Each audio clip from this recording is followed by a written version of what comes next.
Si algo tenemos que haber aprendido en todo este tiempo, es que Dios es soberano, que todo está bajo su dominio, bajo su control. La Escritura dice que ni siquiera se cae un gorrioncito al suelo sin que Él lo permita. Mateo 10:29 dice el Señor Jesús, ¿no se venden 2 pajarillos por un cuarto? Con todo, ni uno de ellos cae a tierra sin vuestro Padre. Él hace todas las cosas, no algunas cosas.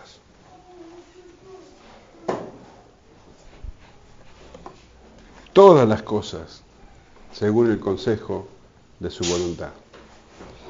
Efesios 1:11, el apóstol Pablo escribe, en Él asimismo tuvimos herencia, habiendo sido predestinados, conforme al propósito del que hace todas las cosas según el designio de su voluntad.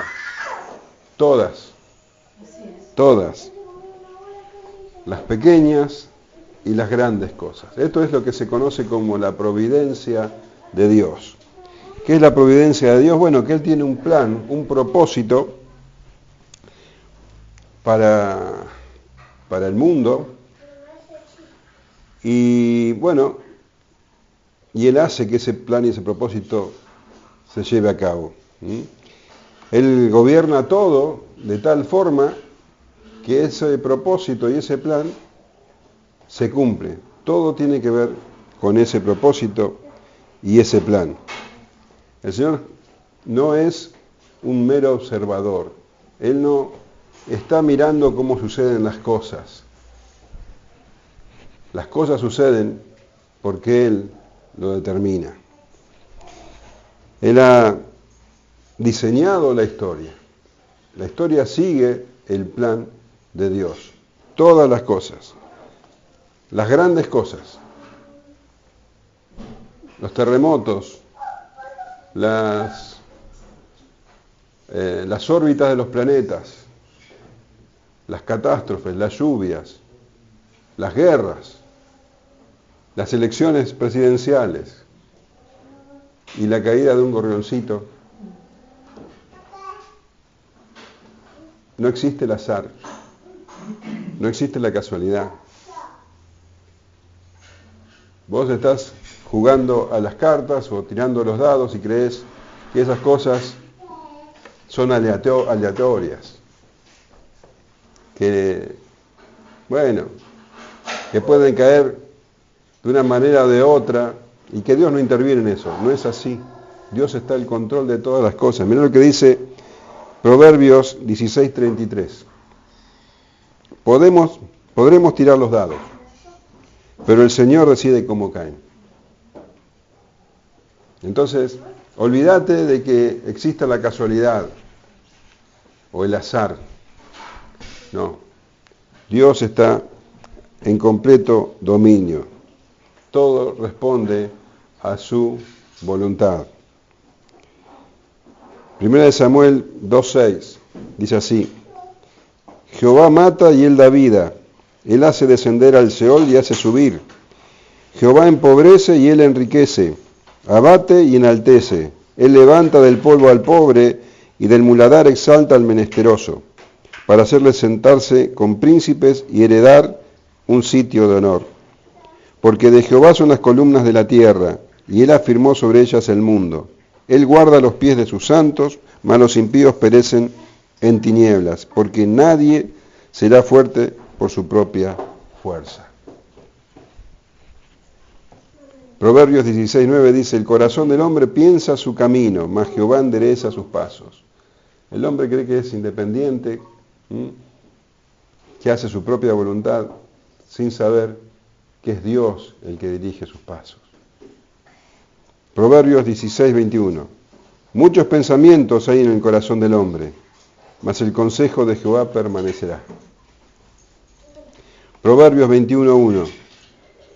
Como los repartimientos de las aguas, así está el corazón del rey en la mano de Jehová. A todo lo que quiere lo inclina. Vos pensás que, el país es un caos y que está todo fuera de control. Bueno, para los hombres seguro, pero no para Dios. Él está llevando adelante su propósito.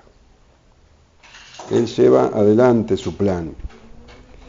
Y claramente el punto central del plan de Dios es el Señor Jesucristo, su venida, su vida, su muerte, su resurrección. Es el centro de la historia. Y Él vino precisamente a cumplir el plan de Dios. Él vino a hacer la voluntad de Dios. Él dijo a sus discípulos en Juan 4:34, Jesús les dijo, mi comida es que haga la voluntad del que me envió y que acabe su obra. Eso era el propósito para el que el Señor vino, hacer la obra de Dios, llevar a cabo su voluntad. Entonces, como te decía, su vida, su muerte, su resurrección, todo responde al plan de Dios. El apóstol Pedro, unos 40 días después, cuando se levantó a predicar a los judíos en Pentecostés, dijo así, lo leemos en Hechos 2:23, a este, entregado por el determinado consejo y anticipado conocimiento de Dios, prendisteis y matasteis por mano de inicuos crucificándole, al cual Dios levantó, sueltos los dolores de la muerte, por cuanto era imposible que fuese retenido por ella. Todo, su muerte, su sufrimiento, su resurrección, todo responde a este plan. Y la providencia de Dios entonces hizo posible lo que era totalmente imposible, que el pecador no fuera hallado culpable y que al contrario sea encontrado recto delante de Dios. Esto fue hecho por medio del Señor Jesucristo, por medio de su sufrimiento y por medio de su muerte. Así que Jesucristo vino para cumplir con la justicia de Dios. Dios perdona al pecador y sigue siendo justo. ¿Por qué? Porque Jesucristo cargó con la culpa del pecador, de todos aquellos que en Él creen. De tal manera amó Dios al mundo, que dio a su Hijo unigénito, para que todo aquel que en Él cree no se pierda, sino que tenga vida eterna. Así que Él cargó con el pecado de los escogidos, bebió hasta la última gota de la ira de Dios que nos correspondía a nosotros. Y leíamos entonces que Dios respaldó cada movimiento, cada palabra del Señor Jesús con señales. Y su muerte también estuvo subrayada por señales prodigiosas, sobrenaturales, que demostraban que Él verdaderamente es el Hijo de Dios. Entonces, al mediodía se hizo de noche, una tiniebla densa cubrió la tierra, que duró 3 horas. Hubo un terremoto, el velo se rasgó de arriba abajo, el velo del templo que separaba el lugar santo del lugar santísimo. Y dice que se abrieron sepulcros y que santos que estaban durmiendo, que estaban muertos, volvieron a la vida y muchos los vieron. Entonces, su muerte fue sobrenatural,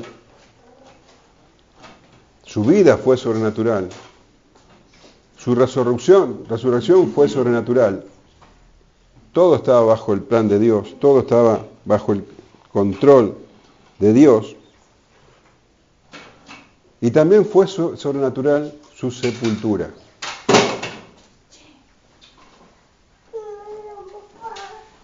Y esto es de crucial importancia. Los 4 evangelios dan detalles sobre la sepultura del Señor Jesús. Y decimos que es de crucial importancia porque muchas veces se pasa por alto esto. siendo que es una parte fundamental del Evangelio. Que el Señor Jesús estuvo muerto y fue sepultado es parte crucial del Evangelio. Mirá lo que dice Pablo cuando describe el Evangelio. 1 Corintios 15:1 dice así: además os declaro, hermanos, el Evangelio que os he predicado, el cual también recibisteis, en el cual también perseveráis, por el cual asimismo, si retenéis la palabra que os he predicado, sois salvos, si no creísteis en vano. Porque primeramente os he enseñado lo que asimismo recibí. Este es el Evangelio. Que Cristo murió por nuestros pecados conforme a las Escrituras, y que fue sepultado y que resucitó al tercer día conforme a las Escrituras. ¿Te das cuenta? No pasa de la muerte a la resurrección. Queda claro de que Él estuvo sepultado conforme a las Escrituras. El Señor Jesús llamó a esto la señal de Jonás. En Mateo 12:39 leemos: Él respondió y les dijo a los fariseos que se le oponían y que le pedían una señal: la generación mala y adúltera demanda señal, pero señal no le será dada, sino la señal del profeta Jonás. Porque como estuvo Jonás en el vientre del gran pez 3 días y 3 noches, así estará el Hijo del Hombre en el corazón de la tierra 3 días y 3 noches.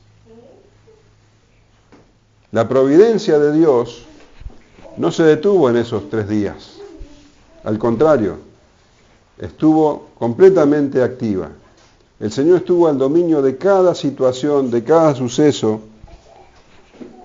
en esos días en que Jesús estuvo en el sepulcro.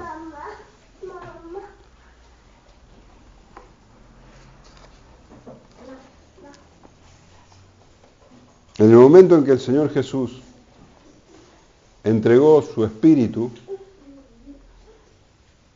entró vivo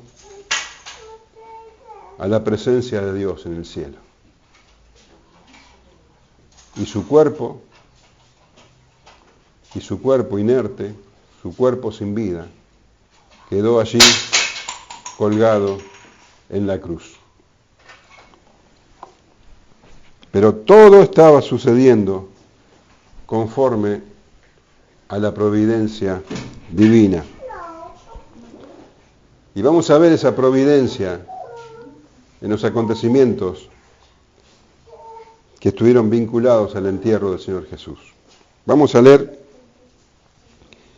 Lucas 23, versículo 50 hasta el final del capítulo, el versículo 56.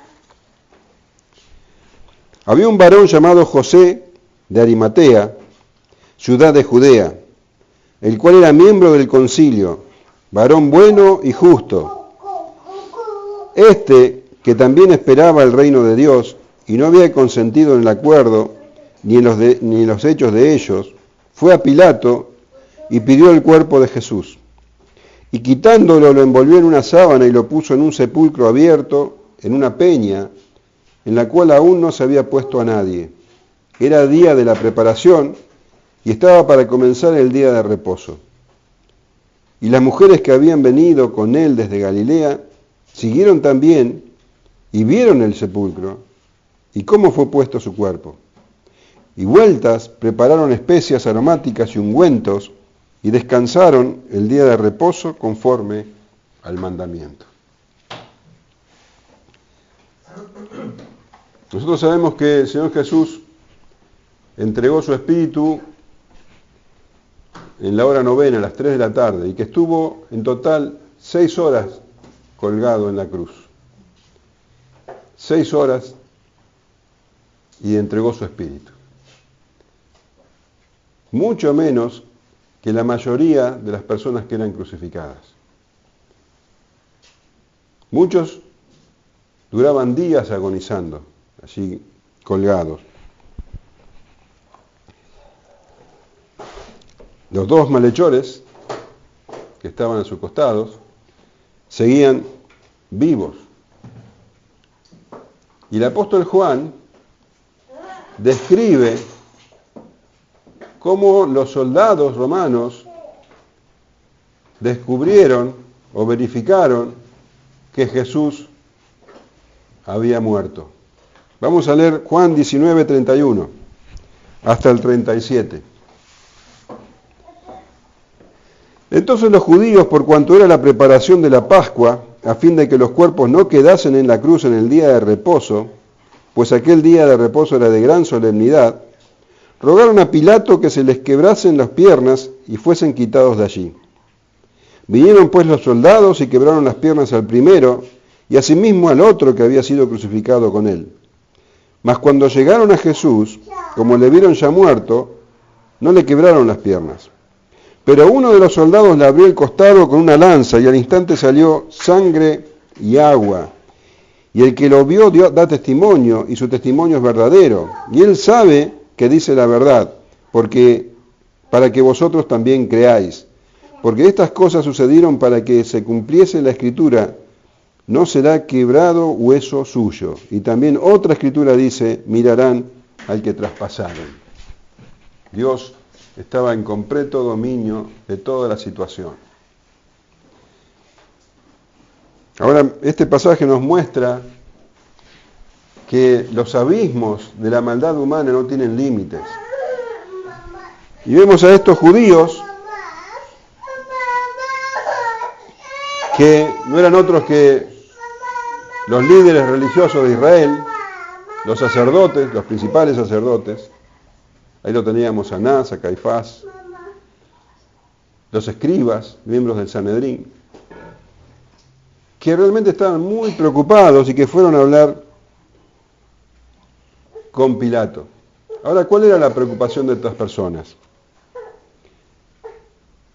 Dice que por cuanto era la preparación de la Pascua, a fin de que los cuerpos no quedasen en la cruz en el día de reposo, pues aquel día de reposo era de gran solemnidad, rogaron a Pilato que se le quebrasen las piernas y fuesen quitados de allí. Estas personas estaban muy preocupadas porque, al día siguiente iba a ser el día de reposo más importante del año, el día de reposo antes de la Pascua. Entonces, como no quería que nada arruinase ese día de reposo, ellos fueron a Pilato a pedir que apresuraran la muerte de esta gente. No querían que siguieran vivos y murieran tal vez a la noche o tal vez en el día de reposo, porque de esa manera se contaminaría la tierra. Mirá lo que dice Deuteronomio 21-23. No dejaréis que su cuerpo pase, está hablando del cuerpo de un colgado de un madero, ¿no? No dejaréis que su cuerpo pase la noche sobre el madero, sin falta lo enterrarás el mismo día, porque maldito por Dios es el colgado, y no contaminarás tu tierra que Jehová, tu Dios, te da por heredad.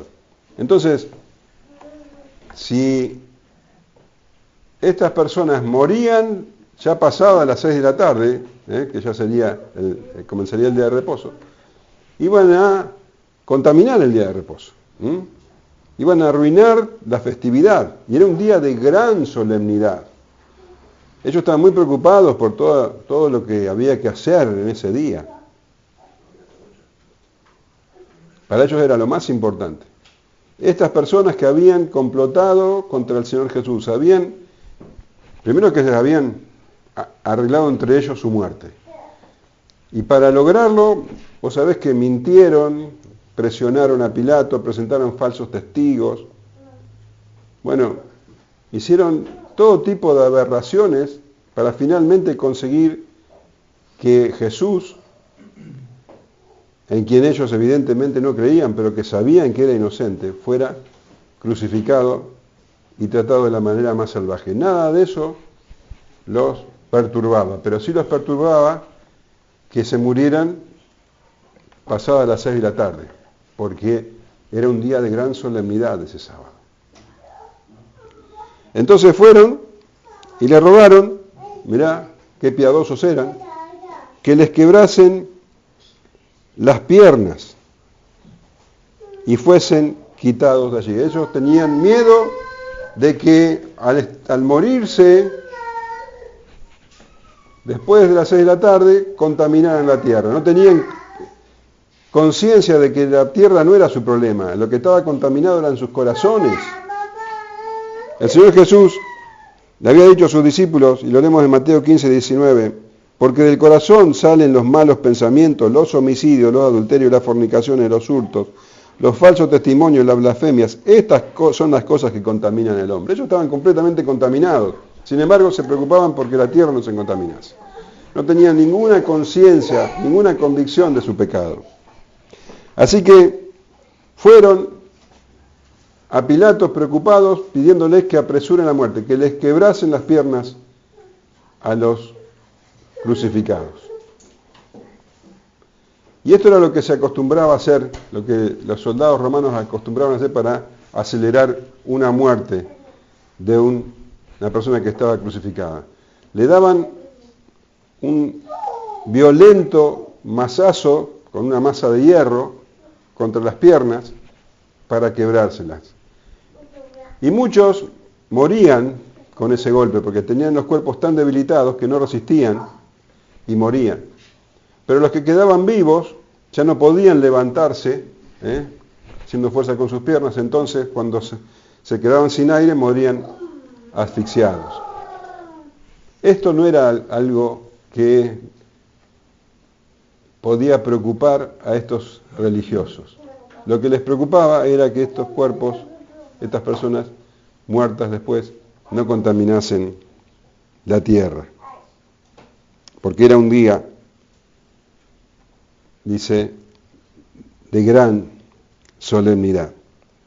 Y vemos cómo Pilato accedió y bueno, fueron los soldados a quebrarle los pies, las piernas a los crucificados. Y lo hicieron primero con uno y después con el otro. Y cuando iban a hacerlo con el Señor Jesús, se dieron cuenta de que estaba muerto.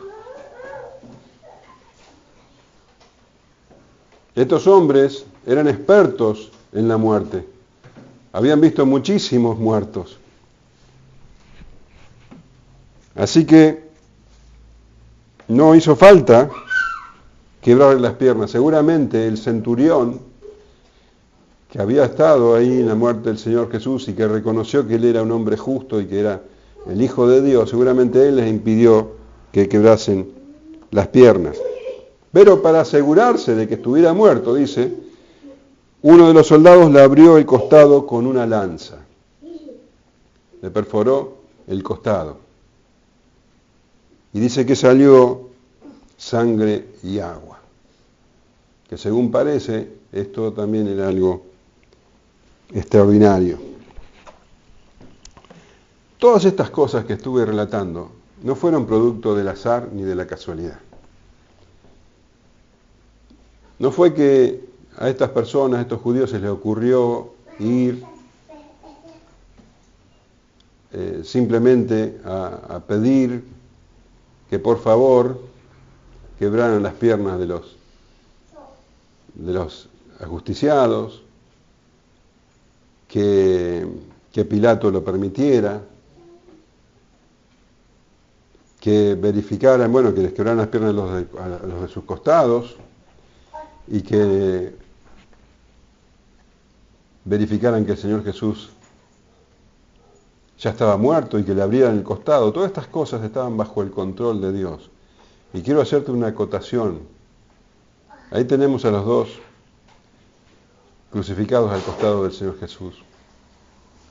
Estos hombres habían ido juntos, seguramente habían delinquido juntos y juntos fueron a la cruz, pero ahora se iban a separar, iban a tener distintos destinos. Porque uno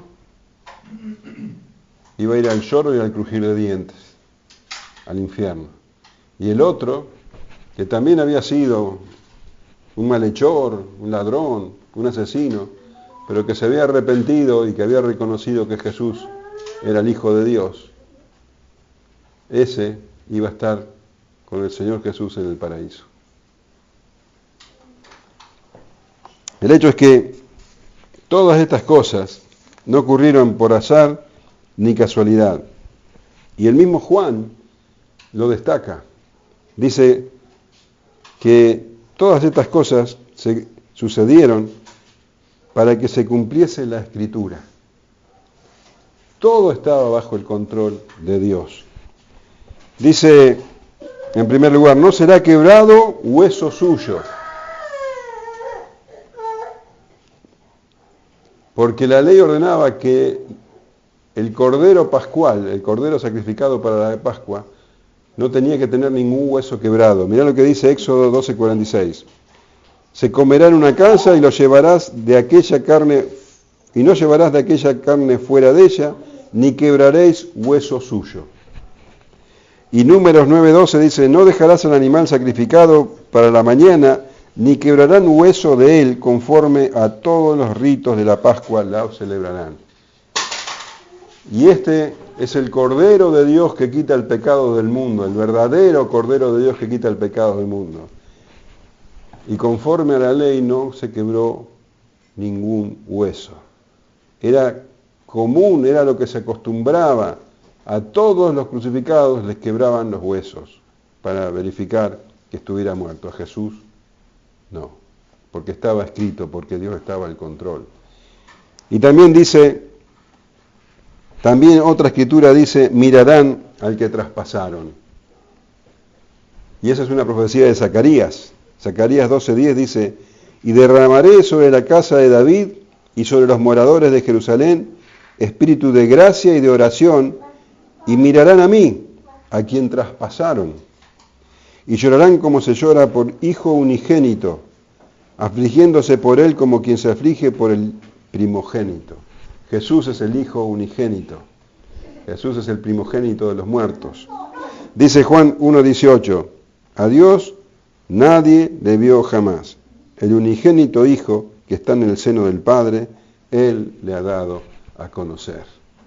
Mirarán a mí, al que traspasaron, al Hijo unigénito. De tal manera amó Dios al mundo que dio a su Hijo unigénito, para que todo aquel que en Él crea no se pierda, sino que tenga vida eterna. Entonces todas estas cosas ocurrieron conforme al plan de Dios. Dice que Juan y las mujeres lo vieron y Juan da testimonio, y ese testimonio es, según él dice, para que también vosotros creáis. Todo estaba bajo la voluntad de Dios. ¿Y qué se hacía con los cuerpos de los crucificados? Bueno, los romanos directamente dejaban a los crucificados colgados, muy desagradable lo que voy a decir, pudriéndose a la vista de todos y comido por los pájaros, porque ellos hacían eso con el criterio de que la gente tuviera temor y no cometa delitos. Pero en la tierra de Israel esto no se podía hacer. Entonces lo que se hacía con los cuerpos de los crucificados era tirarlos a una fosa común y quemarlos. Eso era lo que iban a hacer con estos tres cuerpos, con el cuerpo del Señor Jesús y con los cuerpos de los dos delincuentes. De hecho, también estaba el asunto que los conocidos del Señor Jesús, aunque no vinieron, no tenían ninguna propiedad, eran todos de Galilea, que si hubieran querido pedir el cuerpo no hubieran tenido dónde ponerlo. Bueno, pero como Dios estaba al control de todas las cosas, Él determinó a un hombre para que llevara adelante la sepultura del Señor Jesús. Y leemos entonces, había un varón llamado José de Arimatea, ciudad de Judea, el cual era miembro del concilio, varón bueno y justo, este que también esperaba el reino de Dios y no había consentido en el acuerdo ni en los hechos de ellos, fue a Pilato y pidió el cuerpo de Jesús. Fíjate cómo Dios estaba al control de todo. Este varón, José, de Arimatea, dice, un pueblo que no sabemos hoy día dónde estaba situado concretamente, pero que era de Judea, era un varón bueno y justo y que esperaba el reino de Dios. Está diciendo en otras palabras que era un creyente en Jesucristo, alguien que había sido salvo por la fe en Jesucristo, pero que había permanecido en secreto, había sido un creyente mudo, como decimos hoy, ¿no? Alguien que creía en el Señor Jesús, pero que no manifestaba su fe, porque tenía mucho que perder. Porque si él hubiera manifestado que era un discípulo de Cristo, lo hubieran echado del Sanedrín, acá dice que era miembro del concilio, lo hubieran echado del concilio, hubiera perdido sus privilegios, y de hecho lo hubieran echado de la sinagoga, porque eso era lo que hacían con los creyentes en Jesús. Entonces, se le hubiera acabado todo tipo de privilegio y hubiera terminado siendo un marginal. Entonces, él mantuvo su fe en secreto. Pero dice que no consintió con las cosas que había, con los juicios falsos, con todo lo que había hecho el Sanedrín. Seguramente este hombre no participó, no estuvo en esos juicios. Entonces, él se estaba manteniendo al margen. Un creyente que no manifestaba su fe. Esta clase de creyentes, bueno, es bastante censurable. Y mirá las palabras duras que empleaba Juan. Juan 12:42 dice, con todo eso, aún de los gobernantes muchos creyeron en él, pero a causa de los fariseos no lo confesaban para no ser expulsados de la sinagoga, porque amaban más la gloria de los hombres que la gloria de Dios. Es duro, pero esta era la situación de José de Arimatea. Amaba más la gloria de los hombres que la de Dios. Mantenía su fe oculta. Y esto es un grave pecado, porque dice el Señor Jesús, a cualquiera pues que me confiese delante de los hombres, yo también le confesaré delante de mi Padre que está en los cielos. Y a cualquiera que me niegue delante de los hombres, yo también le negaré delante de mi Padre que está en los cielos. Entonces, esa era la situación de José de Arimatea. Pero algo cambió en él.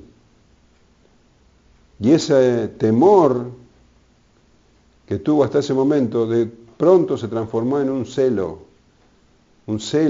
que lo llevó a desechar todo su prestigio y todos los valores mundanos para servir a Jesucristo.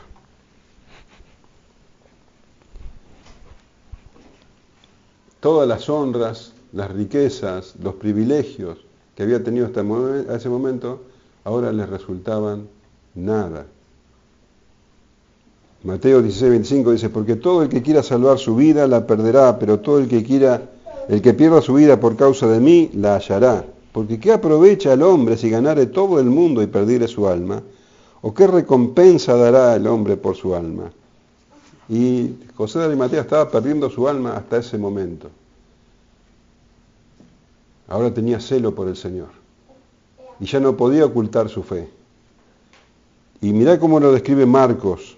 Dice, Marcos 15:43 dice, José de Arimatea, miembro noble del concilio, que también esperaba el reino de Dios, vino y entró osadamente a Pilato y pidió el cuerpo de Jesús. Entró con toda valentía ante Pilato para pedir el cuerpo de Jesús. Porque ahora él se estaba jugando el todo por el todo. Ahora él estaba manifestando su fe, se estaba poniendo en contra del Sanedrín, de todos sus colegas, y estaba entrando ante el procurador romano a pedir el cuerpo de uno de esos que él había condenado. Y dice que Pilato se sorprendió de que ya hubiese muerto. ¿Y por qué se sorprendió Pilato? Porque hacía un ratito habían estado los líderes de Israel pidiéndole que apresurara la muerte, que le quebraran las piernas a los crucificados para que se murieran pronto. Esto quiere decir que seguramente se cruzaron, que tal vez se cruzaron en los pasillos del palacio, pero que apenas salieron esos judíos para pedir que les quebrasen las piernas, fue que entró José de Arimatea a pedir el cuerpo, y por eso Pilato se sorprendió. Entonces, bueno, Pilato evidentemente accedió porque dice el versículo 53, y quitándolo, lo envolvió en una sábana y lo puso en un sepulcro abierto en una peña en el cual aún no se había puesto a nadie. Entonces, José de Arimatea fue a plena luz del día, ante la vista de todos, a quitar el cuerpo muerto de Jesús de la cruz, pero no estaba solo, porque nos cuenta Juan de que estaba con él Nicodemo. Juan 19:39 dice, también Nicodemo, el que antes había visitado a Jesús de noche, vino trayendo un compuesto de mirra y de aloes como 100 libras. Estaba con Nicodemo y tal vez algunos sirvientes, porque imagínate lo que es bajar un cuerpo muerto, un peso muerto, desde allá arriba. Se necesitaban varios hombres. Y tenemos que entender de que lo trataron con todo respeto. Y este Nicodemo, que nosotros lo conocemos, que en el capítulo 3 de Juan va a hablar con él de noche, también ocultaba su fe. También era un creyente mudo, porque preservaban sus privilegios. Él era también un miembro destacado de la sinagoga, dice, y hubiera perdido todos sus privilegios. Sin embargo, ahora, tanto él como José de Arimatea entendieron que Jesús murió por ellos, y que ellos ahora daban su vida por él. Así que dejando de lado todos sus privilegios, fueron a rendir honor a aquel que había muerto por ellos. Y dice que José había llevado 100 libras de compuesto de mirra y de aloe. 100 libras, ¿sabes cuánto es? 40 kilos. 40 kilos de compuestos, de polvos y perfumes para honrar el cuerpo de Jesús. Esto no era absolutamente nada común en los entierros de cualquier persona. Este era un entierro digno de un rey. A los reyes se les daba semejante honor. Y ellos estaban dándole este honor a Jesús delante de todos. Estaban diciendo, Jesús es el verdadero rey. ¿Te acordás que tenía un cartel? Este es el rey de los judíos. Bueno, ellos estaban reconociendo que Jesús es el verdadero rey, dando el honor que se le debía a un rey. Ellos estaban manifestando su fe abiertamente y atrayendo la ira de todos los enemigos del Señor Jesús. Y dice que lo pusieron en un sepulcro abierto en una peña, un sepulcro nuevo, que nunca había sido usado, un sepulcro que había hecho cavar José de Arimatea seguramente para él mismo. Sin embargo, allí, en ese sepulcro nuevo,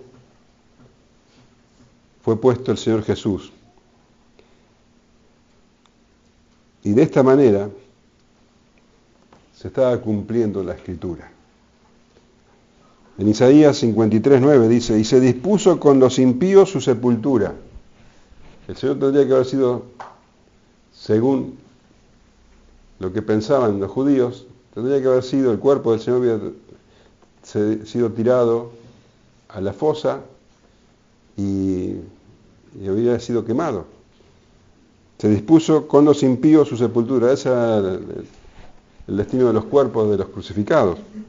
Mas con los ricos fue en su muerte, aunque nunca hizo maldad, ni hubo engaño en su boca. ¿Te das cuenta cómo todo estaba bajo el control de Dios? Todo estaba ya dispuesto desde antes de la fundación del mundo y ya estaba anunciado en las Escrituras. Y dice Lucas, era el día de la preparación y estaba por comenzar el día de reposo. Esto es muy importante. El día de la preparación es el viernes. Y estaba por comenzar el día de reposo. Estaba por comenzar. Mirá, Mateo 27, 57 dice que cuando llegó la noche, vino un hombre rico de Arimatea llamado José, que también había sido discípulo de Jesús. Esa frase, cuando llegó la noche, para que nosotros la entendamos mejor, la traducción tendría que ser al atardecer. Cuando estaba atardeciendo, vino este José de Arimatea y se presentó delante de Pilato. Y esto es importante, porque el viernes terminaba a las 6 de la tarde. Según los judíos, el calendario judío, no es como nosotros que el día termina a las 12 de la noche. Para ellos el día terminaba a las 6 de la tarde y ahí comenzaba el sábado, el día de reposo. ¿Se entiende? Entonces estas cosas que estamos leyendo ocurrieron entre las 3 de la tarde que el Señor Jesús entregó su Espíritu y las 6 de la tarde. Que para ellos ya es el anochecer. Ya estaba por empezar el día siguiente, el día de reposo. Es muy importante este detalle,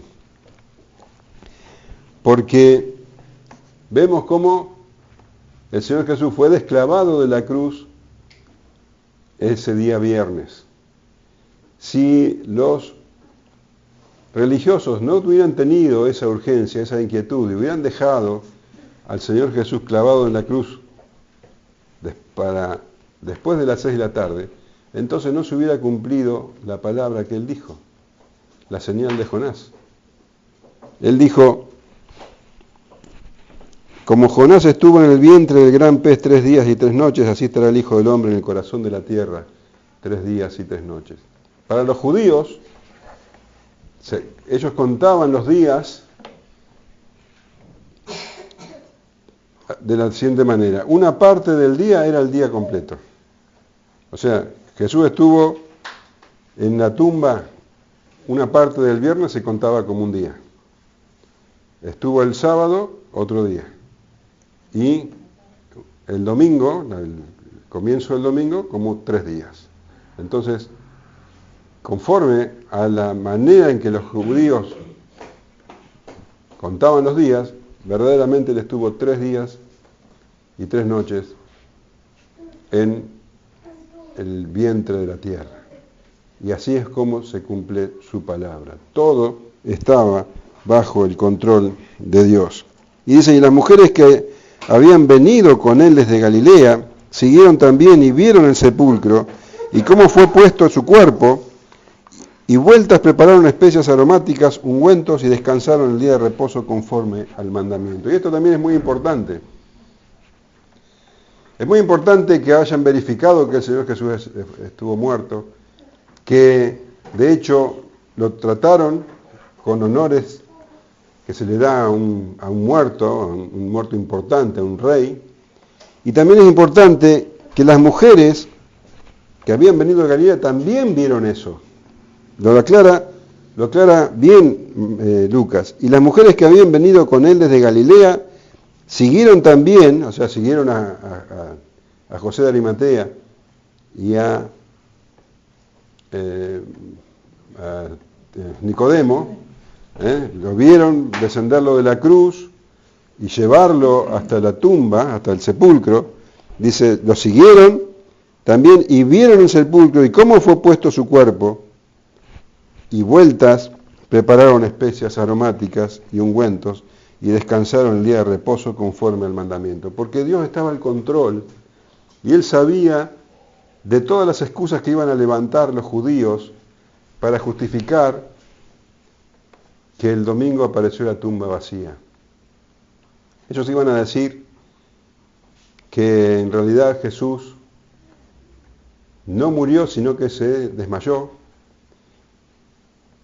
Y no solamente los judíos, sino que muchas personas iban a querer justificar a lo largo de la historia que Jesús no murió, que le agarró, como dicen algunos, que tuvo un coma profundo, pero que después, a causa del frío del sepulcro, se despertó, pero le atravesaron el costado con una lanza. Son todas cosas que no pueden justificarse. Y que las mujeres hayan visto bien claramente, hayan seguido a José y a Nicodemo hasta la tumba y hayan visto dónde lo enterraron. También es importante porque también iban a alegar los judíos que cuando fueron las mujeres el domingo, se equivocaron de tumba. Fueron a una tumba que estaba abierta. No era la tumba de Jesús. Todas esas mentiras quedan expuestas con la Escritura, porque Dios está al control de todas las cosas. Entonces, bueno, José y Nicodemo pusieron al Señor Jesús allí, en esa tumba nueva, y seguramente hicieron rodar una piedra redonda, porque eso es lo que se hacía. Y dice que las mujeres vueltas prepararon especias aromáticas y ungüentos, y descansaron el día de reposo conforme al mandamiento. Tuvieron que esperar, ellas prepararon todo, ¿para qué? Para ungir el cuerpo muerto. Ellas estaban seguras de que Jesús estaba muerto, y no creían que Jesús iba a resucitar. No estaba en sus mentes que Jesús iba a resucitar. Y los discípulos estaban temblando por allí, esparcidos. Ninguno sospechaba de que Jesús iba a resucitar. Para todos Jesús estaba completamente muerto. Y eso es lo que hacían con los cuerpos muertos. Para retrasar un poco el olor de la putrefacción, los ungían con ungüentos. José de Arimatea y Nicodemo pusieron todos esos aloes y todo en las envolturas, y el domingo irían las mujeres, tendrían que esperar que pase el día de reposo, y el domingo iban a ir las mujeres a ungir el cuerpo muerto del Señor Jesús, para retrasar todo lo que se pudiera la corrupción de su cuerpo. Pero el Señor tenía otros planes. El domingo cuando fueran, se van a encontrar con una sorpresa muy grande. Pero el hecho es que esas mujeres se fueron, José de Arimatea y Nicodemo también, y ahí quedó el cuerpo muerto del Señor Jesús en la oscuridad, el silencio y el frío del sepulcro. Vamos a ver también que, lo veremos el domingo que viene, que los judíos no se quedaron tranquilos y que también le pidieron a Pilato que pusiera guardias para que nadie robara el cuerpo. El Señor Jesús sufrió y murió por nuestros pecados. Él compartió carne y sangre con nosotros y sufrió todas las humillaciones, y la más grande es la humillación de la muerte. Él murió espiritualmente en la cruz y murió físicamente. Pero no permanecería ahí. Y se cumpliría la Escritura. Salmo 16:10 dice: porque no dejarás mi alma en el Seol, ni permitirás que tu santo vea corrupción. El Señor Jesús iba a resucitar, porque Él es vida. La muerte no lo pudo contener. Él venció a la muerte. Él es el león de Judá. Él es el vencedor. Él es el Salvador. Y Él vino a traernos vida y vida en abundancia. Y yo tengo que preguntarte, como siempre lo hago, es si vos crees esto. Porque esto es el Evangelio. Y si vos crees, bueno, a Él sea la gloria, porque vamos a encontrarnos con Él en el cielo si morimos antes que Él vuelva. Y si no, si Él regresa antes que muramos, vamos a recibirlo en gloria. Y si no crees, arrepentite y cree, porque si no, tu destino es el infierno.